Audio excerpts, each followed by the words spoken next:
Today we're going to be talking about DEF and SCR systems on diesel trucks, which we've never really focused in on by themselves. I'm going to be joined by Rislone. They're a worldwide leader in automotive products, and they have a solution to be able to solve the issue of crystallization with the DEF fluid, which can wreak havoc on the pump, the tank, the sender lines, the injector, tons of different things. So I'm looking forward to chatting with them, learning about the issue that exists, and then the solution that they have for it. Also wanted to give a shout out to a couple sponsors that help make the Diesel podcast possible. The first is Kershaw Knives. If you go to kershaw.kaiusa.com, and they have a complete lineup of knives. If you're looking for something for EDC, hunting, fishing, something around the job site, they've got you covered with a bunch of choices for different blade shape, blade steel, handle design, opening mechanisms. So head on over, check them out. They've got great deals and a complete lineup to really meet any need that you might have. Also, recently we started an apparel company called Rugged Threads Co. You're going to find a link down below. We wanted to be able to create an apparel company with things we would wear ourselves. Some of it has to do with automotive, some of it doesn't. And we've really been overwhelmed and humbled by the orders, the response that you guys have had. So I wanted to thank you guys for that, as it's a brand new company, something we're just starting. I'm really proud of the team coming together to get the website done, get designs up, be able to get the orders packaged and shipped out. So it's a really exciting time, but it's all because of you guys. So I wanted to thank you for that.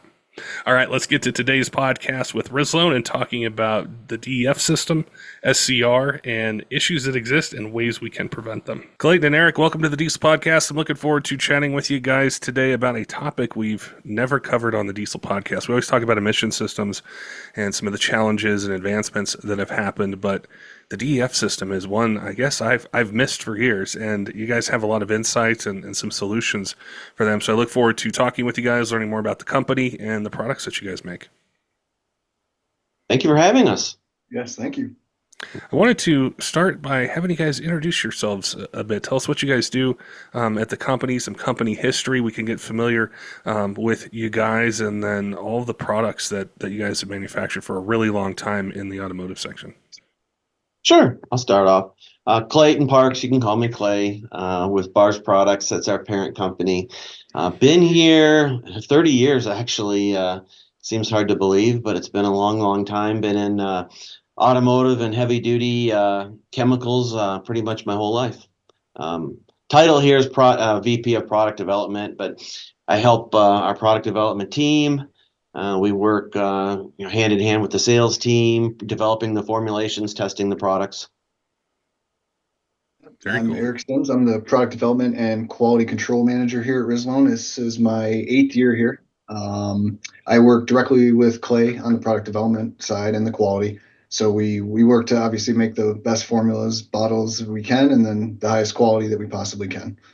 One of the questions that I wanted to ask you guys as we jump into this is, like, for me, the way I think about diesel emission systems, I still kind of think they're new, even though they're not. They've been around for a long time. Is what is the process like for evaluating, say, what the aftermarket is facing, what truck owners are facing, feedback from automotive shops out there, and formulating a solution, whether it's with the DEF or DPF, or there's a lot of other products that you guys offer as well. But I'm just curious of like a general overview of when you guys sit down as a team and say, hey, our customers, our clients are giving us this feedback. What can we offer them to, as a possible solution for it? Yeah, good question.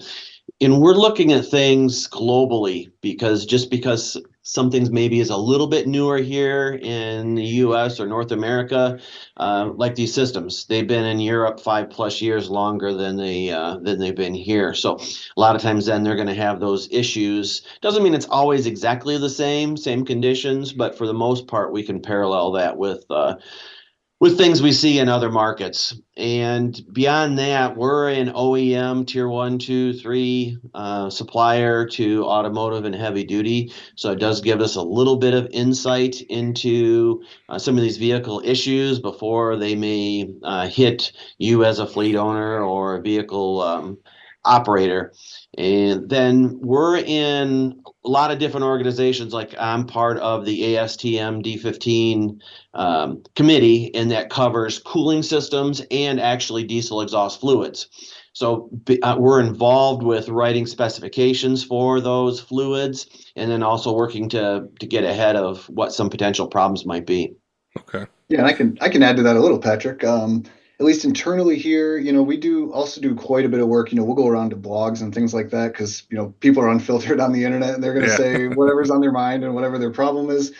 So we're able to get a lot of information just from that themselves. And then we'll if we know a certain component or system is having these types of issues, we'll go out and sometimes purchase vehicles that have them. Maybe has a known issue, or we'll just purchase some of the components, and from there, we can take them into our internal laboratory, break them down, look at what the different pieces are, and then help to formulate something that we're confident can help that problem.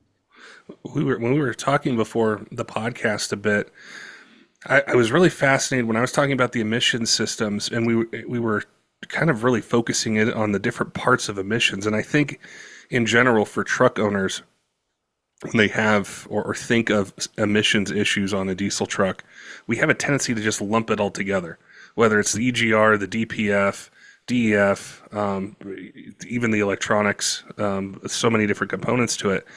And when we were talking, I thought, this is year 8 of the Diesel Podcast, I think 600 plus episodes. I've never really focused in on the DEF system. And that's what we're going to be talking about today. I wanted to ask you guys, I know most truck owners are going to know what a DEF is. They buy the fluid.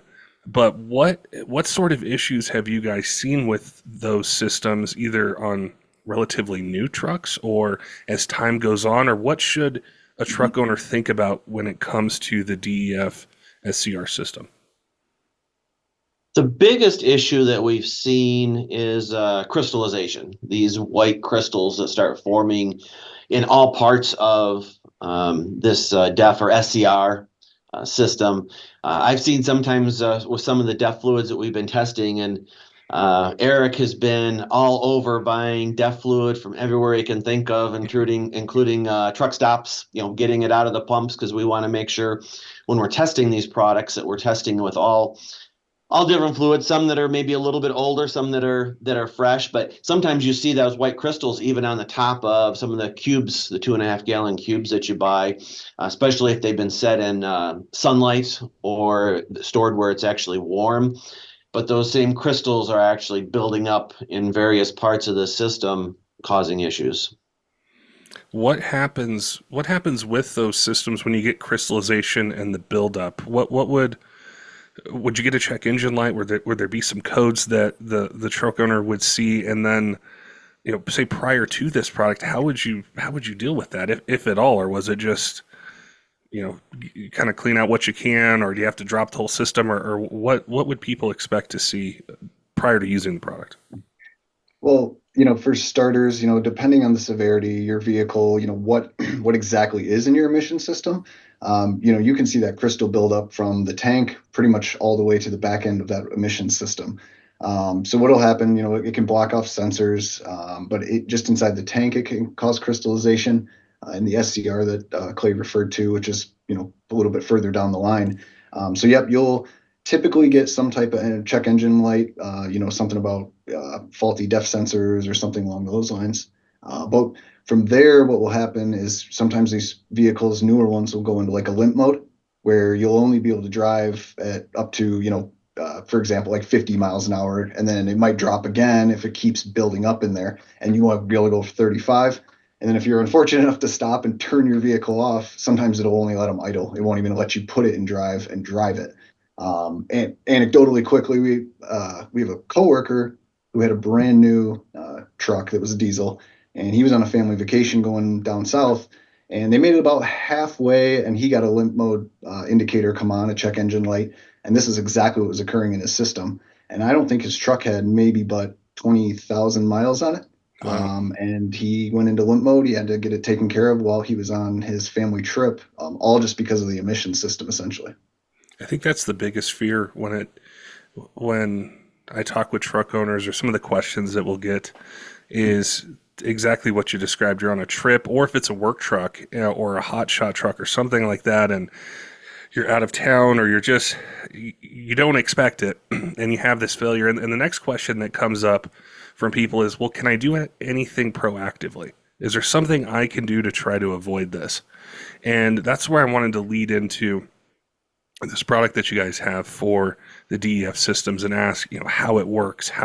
What kind of dose do you use? How often should it be used? Because people are going to love the proactive approach, which not just from a financial standpoint, but then also a stress standpoint. Like, you're on a trip with family, you're going somewhere, and now you got to stop at a diesel shop, and how long are you going to be there? And all the costs and all the things associated with it. So tell me a bit about the product. Yeah, and there's actually two products that we've brought to market. One is the Rislone Def Crystal Clean, which is the product that we suggest to use first. It's the stronger, cleaner. So if you have any of these crystals that are built up in your system, it's going to go ahead and get them cleaned out. And then after that, we have our Def treatment, and it's pretty simple. It comes in a dosage bottle for those on video, and it has a little chamber in there where you can squeeze the bottle, and it measures up into a chamber. And pretty much you're looking at 1 ounce per gallon, so you can easily treat your 2.5 gallon cubes or whatever you might be doing. But you're using it every time you add the DEF fluid. So you just put a little bit of this into the cubes the easiest way, and you're putting the cube into the truck, and then you always have it in there to keep the system clean.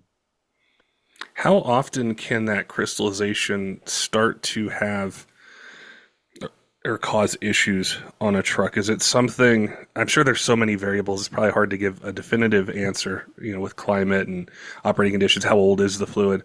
But I'm trying to understand, is this a problem that can show up right away? If I was to go buy a new truck 3-6 months down the road, I could notice it. Is this something more longer term where it sits for a while? Maybe I'm not putting a lot of miles on my truck. Yeah, there's definitely a few factors like humidity where you live, temperatures where you live, and like you said, the age of the fluid. On average, they give it about a 2-year shelf life, but that's supposed to be stored away from the light at a pretty consistent temperature. So, if you have 5 or 6 cubes just sitting in your garage for a year or so, you're going to have different quality coming out of each one of those bottles before you even put it in your vehicle. So definitely, I would say driving habits, how often you're actually using that vehicle. So if it's sitting, if you have like an air leak or something like that in the system, that's going to definitely push that along. But a 6-month-old vehicle, you could definitely start to see some of these issues on.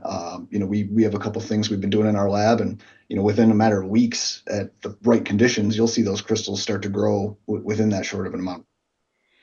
Yeah, I think the general kind of feedback that it's been really interesting in diesel. It's been a side of automotive that I've been in for a long time. I started as an enthusiast and then got involved in with the industry, and it's been interesting to watch the transition from, say, those pre-2007.5 trucks and the kind of maintenance questions or preventative questions that I would have or my friends would have to going through the industry and seeing where they've been from 2007.5 to current. And I know the systems in general have gotten better with EGR and DPF and sensors and electronics. But one of the main themes that we hear about is being proactive with fluids, whether that's engine oil, whether that's DEF. There's a lot of different components that are there. And like I mentioned earlier, I was just so shocked because I thought we haven't talked about the DEF SCR systems, but we focused on these other two. When you guys are approaching this kind of bigger topic, or to step back for a second, what sort of feedback do you guys hear from customers, clients, businesses when it comes to the diesel aftermarket maintenance side? I'm sure, there was at some point people were saying, hey, we're getting crystallization in the SCR systems with the DEF fluid. But what other kind of questions did they ask you guys, or solutions are they looking for? Well, this one even you can twist it around because we do have a DPF product too. We'll talk about that one in the future. But a lot of people, especially diesel owners, are using some type of fuel additive. Especially northern areas of wintertime, you're going to use an anti-gel. But the detergents and cleaners, sometimes it's a cetane type product, but not taking that same thing and then thinking about the DEF system and also needing, it has an injector, it has a pump, there's a lot of similar things in there to be able to clean those. So yeah, we'd hear from consumers that were using our DPF product and, well, I know you got this, can this product help out with this problem that I'm having? And within these emission systems, they don't always go in the same order. So you talked about those main components, some of which have been talked about on the show before.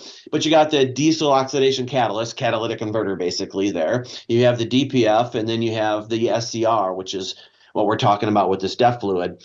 And so that those types of things too, we get that a lot from consumers. I know you have a product that can do this, but can you help me with this problem over here?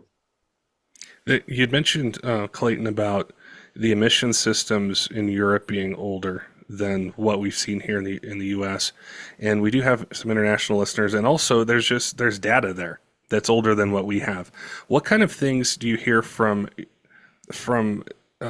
customers or clients that are in Europe? Some of the issues they've faced with DF fluid. I think it's called something different there. They don't call it DF fluid, but I was curious about Yeah. that side of it.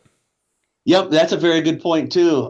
Saying the word deaf is pretty much just a North American thing, and AdBlue is the mostly the trade name that's actually used. It's owned by an industry organization over in Europe, and then they license that name to be used on the what we call DEF fluid or urea. You will hear a lot of people calling it urea too, but there's a few other names that it goes under. But basically, AdBlue is what they're talking about over there. And then keeping in mind that the population of vehicles over there is much more prevalent of diesels than it is here. I mean, we think about diesel here, certainly, heavy duty trucks and commercial pickup trucks are going to be your common thing here. But over there, most of the passenger vehicles are diesel. So some of the common things that would be happening with those is misfueling. You certainly get people that accidentally put the wrong fuel in the wrong spot. That happens over there, but very, very similar beyond that to what we're seeing here with the DPF issues, with the DEF issues, and some of the new Euro emissions, and possibly even what's going to be hitting here in a couple of years. They're talking about multiple systems, some dual DPF and SCR systems on some of the vehicles to hit the next mandate. So this problem isn't going away, and it's only going to get worse. That's a really that's a really interesting part that I haven't really thought about as and I should have, because I know there's so much of diesel aftermarket or the performance going back to the 90s that the changes in engines were a result of emissions. I think we kind of have a tendency as enthusiasts to think, well, they just started in 2007 and a half, but they didn't. They started way back in the 90s, and that's when we would see changes in engines in the early 2000s. But we think of them as getting more complex, and I think this issue of how do I prevent crystallization with my DEF fluid, it's not going to go away, and it could get more complex in the future. So I think it's going to be a very interesting topic to focus on and learn about going through the next 5 years or 10 years as the systems get more complex. Yeah, you would like to think with the vehicles as the modern technology is better, and in a lot of ways it is and can be. But what we've seen is the push to meet these Euro or EPA mandates out there by the engine and vehicle or truck manufacturers. The technology, I don't know that it's really caught up exactly before they're launching it. So they're learning about what some of these problems are going to be, not in the lab or in testing, but unfortunately in the real world. So in that aspect, yeah, they are making things a little bit better. But then by the time I think that happens, the next mandate's there, and they're evolving into the next piece. I wanted to ask a question to you, Eric. You'd mentioned different trucks that you guys will purchase or systems from different trucks. I imagine that this issue with crystallization is the same between Ford, GM, and Ram. But I did want to ask, are there a little bit different things that the OEMs might do where they, say, prevent that issue a little bit better? Or is it pretty much equal across the board, regardless of what truck you have, you're going to face these type of issues? Yeah. Well, for starters, there's a lot of different brands of DEF, and, some are considered, a little more premium than others. But really in the end, it's an ISO specification for that fluid. So, 32.5% urea and the remaining water, and you only get plus or minus a couple percent there. So, pretty much all the DEF fluids are created equal. You'll definitely see the issues occurring across pretty much every manufacturer of these. There's differences in the types of sensing equipment and things they use. So you might see a certain type that has less of instances of going into like that limp mode, like I said, just because the sensors maybe aren't quite as touchy. So you get a little bit more out of it, but that crystallization is occurring in that system pretty much regardless. Is there one part of the SCR system that can be, say, affected more, or is it just the tank? Is it just the lines? Is it the injector that's injecting it? Yep. Yep, it is pretty much the entire system. If that DEF fluid comes in contact with pretty much any surface, it's an inevitability. I mean, your listeners can probably contest. You put some diesel in, you spill just a couple drops while you're putting it in, and even on the, sometimes you'll see it kind of wanting to grow out from the actual filling cap too. So no, if it's got DEF coming in contact with it, it's going to have a varying degree of crystallization occur. The The injector is definitely a one piece, and it's no different than a fuel injector in the engine. The very, very small passages on that injector, and where it's mounted on the exhaust, where it's spraying into some extremely hot exhaust that's passing through there. So once you start to get some crystallization there, it doesn't mean you're going to get a code or a check engine light coming up, but it's not spraying that nice fine mist in there. So you start to get where you're using more fluid. It actually has to start pumping more DEF into the exhaust to try to accomplish the same thing, so that it's getting the less knocks out the back. So there can be, you just notice that you're using more fluid than what it seemed like you were doing in the past, without any codes. Or I had a 16 Power Stroke where it got to a point that it was telling me I had 500 miles before I needed to make sure I add fluid. And I pick up fluid and I go to pour it in. It's actually full. The sensor, the fuel level sensor. Some of them are ultrasonic. Some of them actually have a float, just like a gasoline or diesel fuel tank would have. So there's other things that can be affected. And if I wouldn't have been able to solve that, it would have been in limp mode and wouldn't have been going anywhere. common question we get from you guys a lot is, hey, I need a diesel engine. I either, I can't wait this long to get one, or normal place I get stuff from it just takes too long, or they don't have the parts in it that I need. Maybe my truck's not stock, or I tow heavy with it. I don't want to go back with just a stock engine. DFC Diesel is a sponsor of the podcast. We worked with them, hand in hand on doing episodes, answering technical questions. They have a complete lineup of Cummins, Duramax, and Power Stroke remanufactured engines that are set to a standard of ISO 9001 2015 standards, which is a huge deal in the aftermarket. And there's certain levels of quality testing, validation that are required for that. So when you get one of those engines, the type of quality that's built behind it, with an industry-leading warranty that's really comprehensive. And the other thing with that is, sometimes the options that are out there, it's a basic OEM engine. You want a little bit more. You don't want to have the same failure again. So there's a bunch of different series of engines that they have, from core, street, tow haul, and also the Speed of Air series, which we've covered on the podcast before. There's a lot of really cool benefits to it. And if you have questions about that, reach out to them. If you don't know the type of engine that you're looking for, if you go to dfcdiesel.com, there's a ton of info there. You can send an email or you can reach out to them. Also, they're working with Speed of Air pistons, which it's the only piston that pays for itself. And there's a lot of really cool technology behind it. So you can add that into your build and be able to get better fuel economy, increase power, increase torque, and better engine life out of it. Some of the most common engine applications or series of engines that they have with that lead time, a lot of them are in stock or they have really short lead times. So you can check your favorite retailer or go to dfcdiesel.com, check them out, see what's in stock, see what you can get. If you have questions, maybe you want to do something that's outside of the normal series of engines, they have tons of choices for rods, cranks, pistons, valve train upgrades, tons of different things. So if you're in the market, definitely make sure and head on over and check them out. Yeah, that's a really good point. I think as far as it comes back to the maintenance side, which over the last couple of years, and I'm sure you guys have heard it as well from feedback that you guys get, is people are wanting to maintain their trucks and avoid issues if they can, whether that's treating the fuel, whether that's changing their transmission fluid on time or doing their oil changes. And I think getting our minds wrapped around the emission system is it gives me a lot of hope as a diesel enthusiast, because I feel for a long time these trucks would just come with these systems, and it was like you'd buy this truck, you spend a lot of money, and it was almost like, well, good luck, hope it lasts, hope you don't have any issues. And so to see the aftermarket be able to support or say, hey, I can use this product, I can avoid this one issue. I know there's other components to the emission systems, which, hopefully in the future we can jump into those topics, but it gives me hope that I can have this incredibly powerful truck. We think of the power levels they make, the 10-speed transmissions, or the technology that's built into them.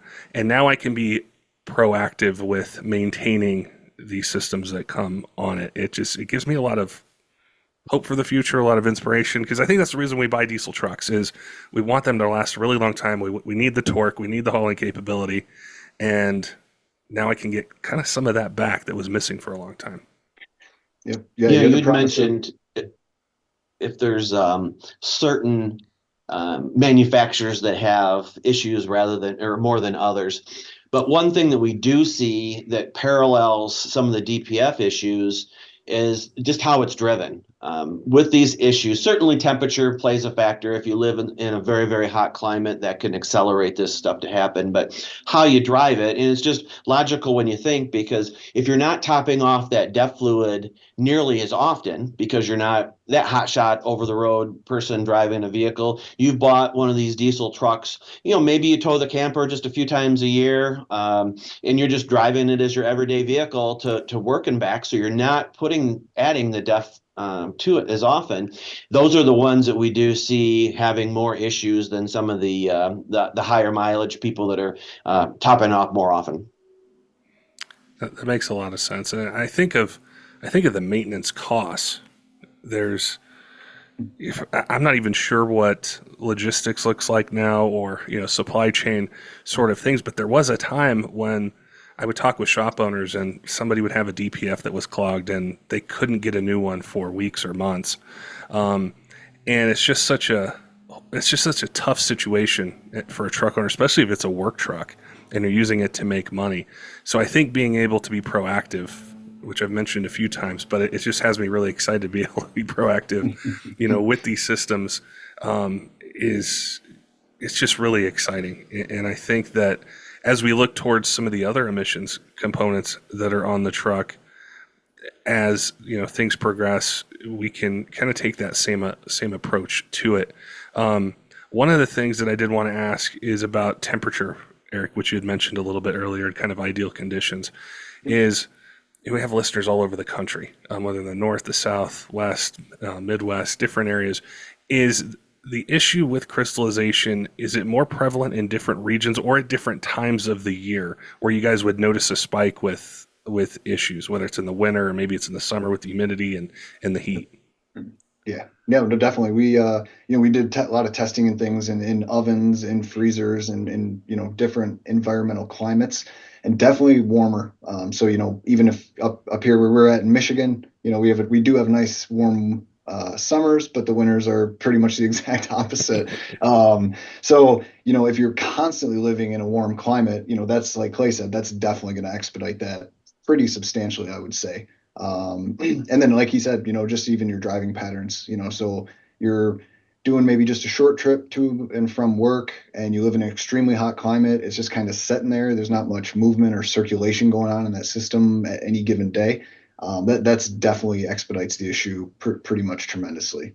And to go off your point earlier, the people that get diesels kind of had the promise in their mind that you're going to get a little bit better mileage off your fuel, and you're going to have an engine that's just going to last so much longer than some of these other ones out there.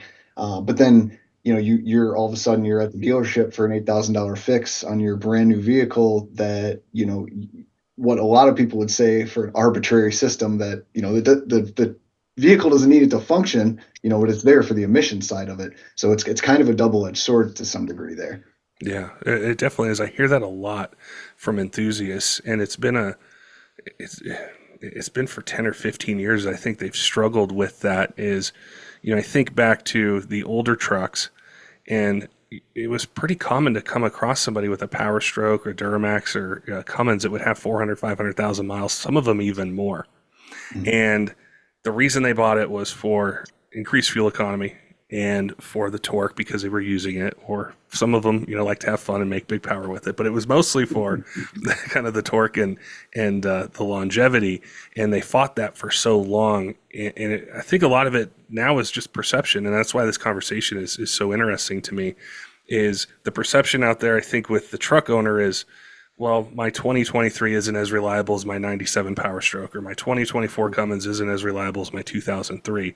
And we have the OEMs that have made tremendous strides. We think of those early emission systems in 2008 to where they are in 2024. They're night and day different, and I'd say a lot more reliable now. But they're still kind of thirsting for that. What can I do to be proactive? Because I want to put 300, 400,000 miles on this $100,000 truck before I go buy a new one.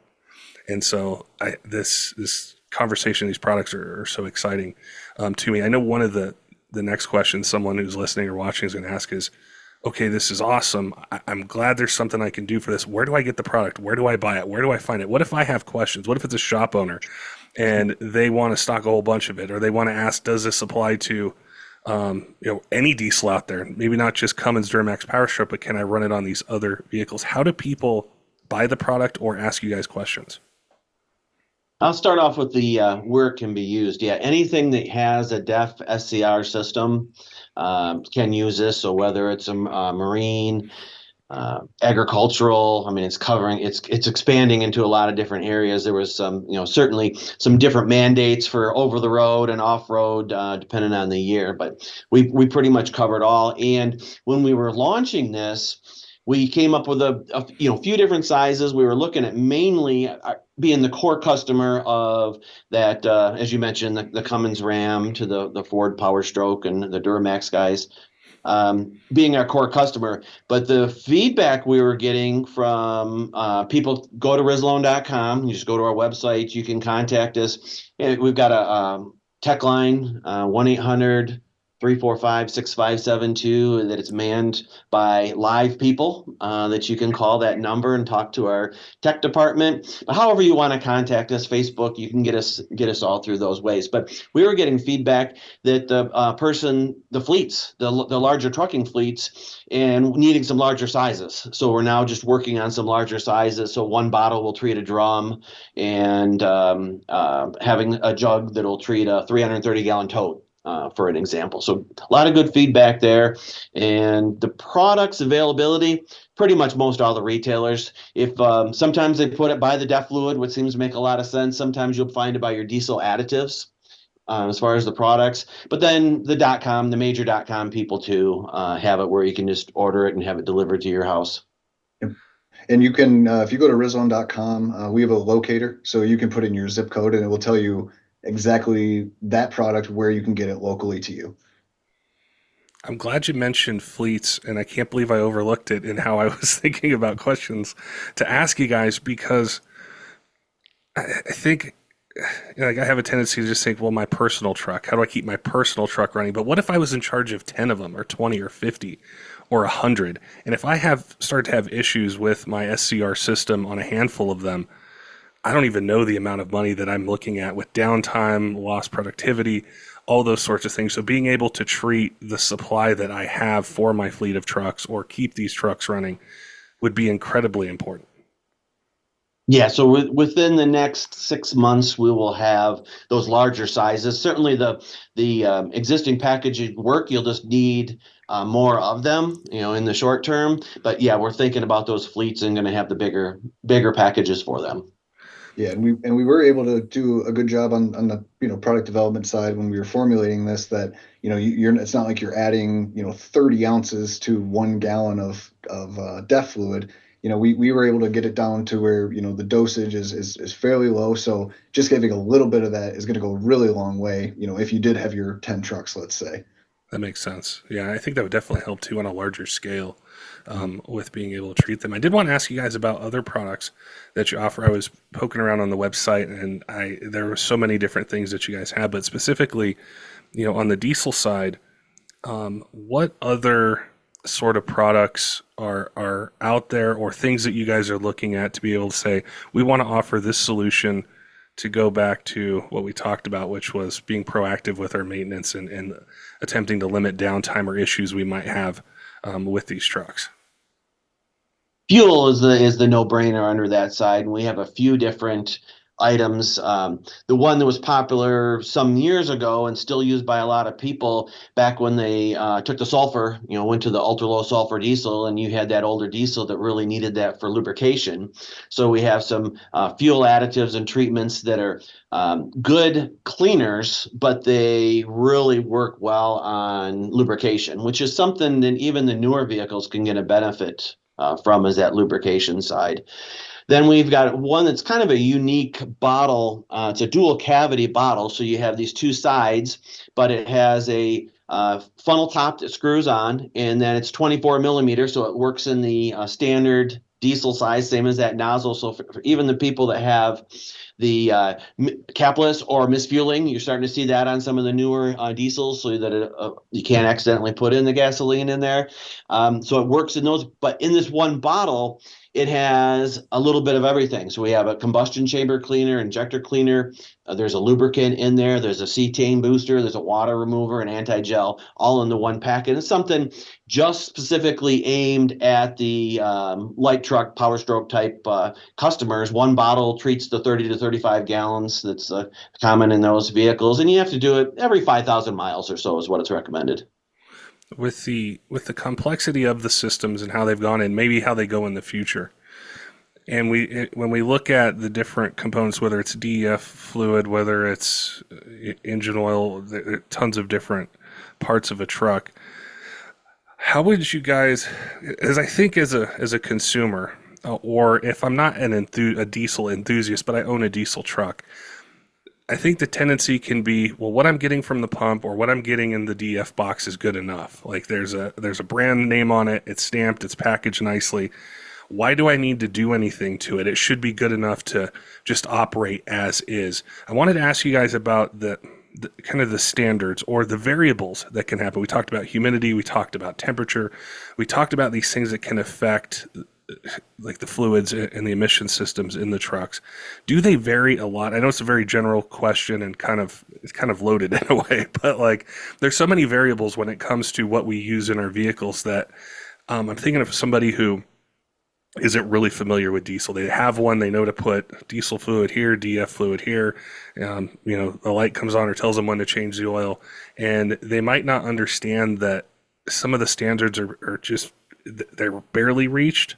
But depending on how you use the truck, the variables, it might not be good enough. So you need to look at whether it's fuel additives or being proactive with your DF system or the DPF, how that it kind of fits into a larger maintenance schedule.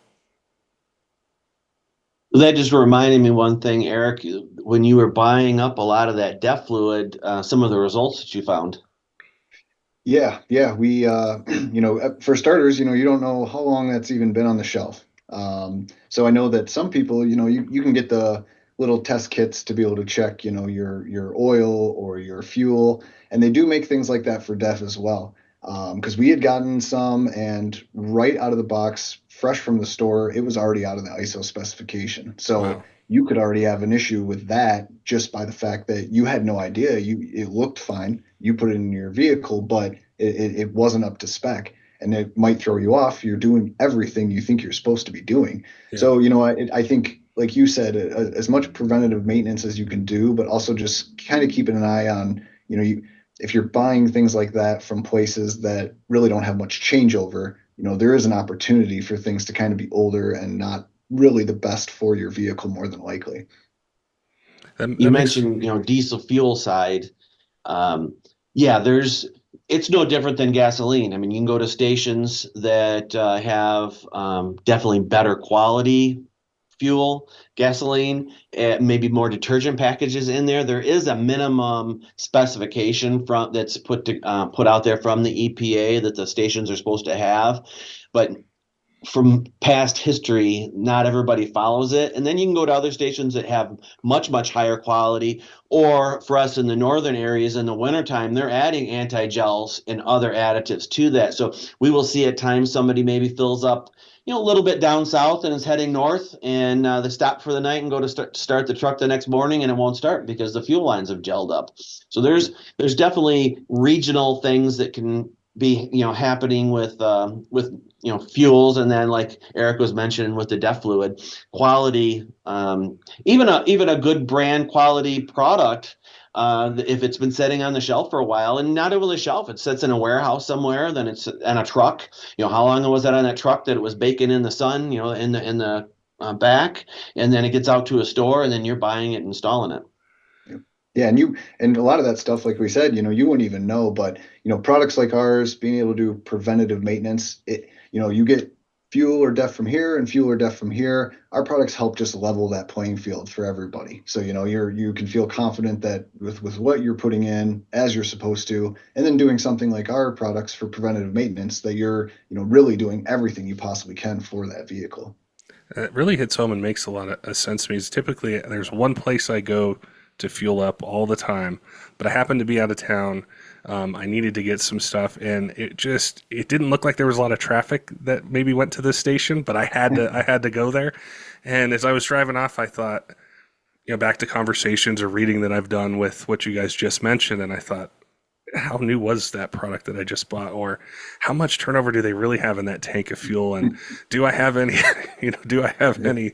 fuel treatment with me? But I think that's a really good point, and something that can be overlooked is I wouldn't know if I go buy a bottle of a box of DPF. Like, I don't know how fresh is it, or when it comes to fuel, how much is the turnover, how much are they replacing it? And I just don't want to take that risk when it comes to fuel systems, when it comes to a DPF or other parts of the truck.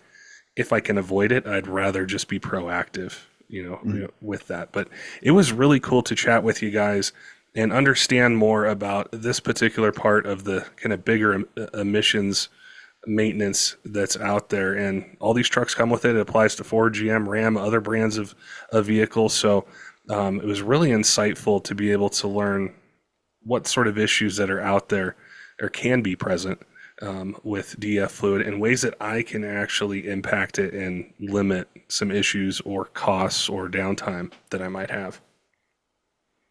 Yeah, maybe in the future we can go through some of these systems a little bit more in depth. We don't have to get to the scientific piece, but it helps consumers connect the dots with some of these products. And that, so a lot of times with additives, people might think it's just all snake oil, it doesn't do anything. But if you explain a little bit of, okay, here's the problem, here's what's causing the problem, here's what we have for the solution, here's what it does. We could do that in the future. Absolutely. Yeah, I think for years I didn't run anything until I started to research and actually do a podcast and talk with companies and shop owners, and they would explain to me differences that can be out there. And it totally changed my way of trying to maintain a truck. So I love that idea of being able to go in depth with different components, learn from you guys, and then be able to take that and be proactive with our vehicles. But again, I appreciate Clayton, Eric, you guys chatting with me, sharing your experience, and then talking about this product and ways we could find it or ask you guys questions if we have it. So it was great chatting with you guys. Thank you. Thanks for having us. Don't forget, diesel fans, make sure and head on over to kershaw.kaiusa.com. If you're in the market for an EDC knife or something for hunting, fishing, around the job site, around the house, they've got you covered with a bunch of different choices for opening mechanism, blade steel, blade shape, handle design, and their whole lineup's designed to meet any budget. So we appreciate their support with the podcast over the years. We know a lot of you guys are Kershaw customers. We are as well, and so wanted to thank them for their support. Also, recently we started our own apparel company called Rugged Threads Co. I like the shirt I'm wearing today, keep the shiny side up. We wanted to be able to have t-shirts, hats, mugs, things like that encompass the lifestyle of being a diesel truck enthusiast. So we have a lot of diesel truck stuff on there. Also some things that aren't related to diesel, but reflect the lifestyle. Wanted to thank you guys for all the orders, the feedback, the reception. We've really been humbled and feel very grateful to be able to service you guys, be able to get you, shirts and things like that you want. So I wanted to thank you guys for it. We're hard at work on more designs, more mugs, hats, things like that. So keep your eye out for it. Those of you who have ordered, wanted to thank you, and we're really looking forward to the future with it. Also wanted to give a shout out to some of our Patreon supporters, Tyler Loewen at 23 Diesel, J Cole, CUTTERUP, Rob, Colby. We appreciate all their support. All of our other Patreons, all of you subscribe on YouTube, podcast apps, follow us on social media. We look forward to bringing you guys more content, more diesel truck stuff that you guys want to hear in 2024. Until next time, keep the shiny side up.